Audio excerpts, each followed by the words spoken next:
The Melancholy Life of Woman.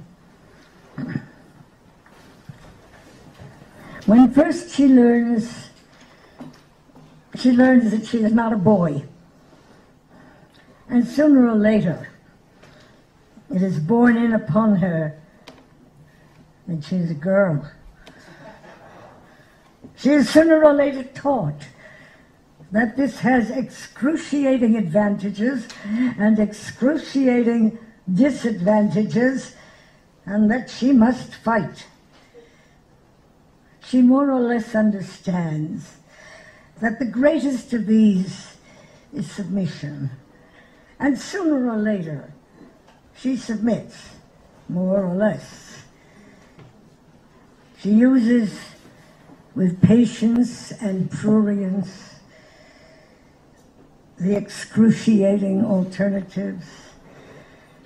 She's afraid and wants to become a woman, and she becomes a woman, and she's afraid of being a woman. She more or less chooses, but more often than not is chosen by one or by several men who become her protectors, destroyers, husbands and lovers, who fulfill, for better or worse, the degrees of whatever goes on between woman and man. Sometimes her body opens and lets out the child. Often her body is racked with unavoidable pain, but more often than not it is racked with avoidable pain. Rarely or often or never or always a man enters her body for hundreds of reasons,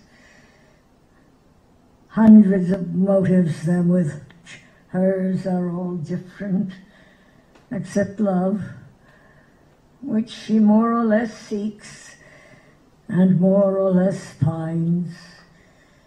And then, when she has suffered enough, and bled and not bled, and birthed or aborted, and cried or not cried, from bridal's gown to widow's weed, she learns.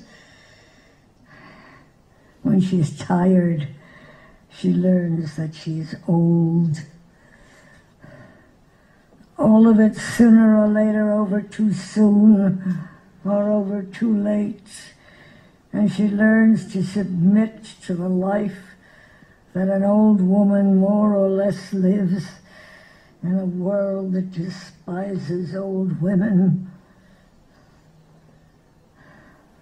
She learns to submit to a more or less life that she never deserved, or else she dies young.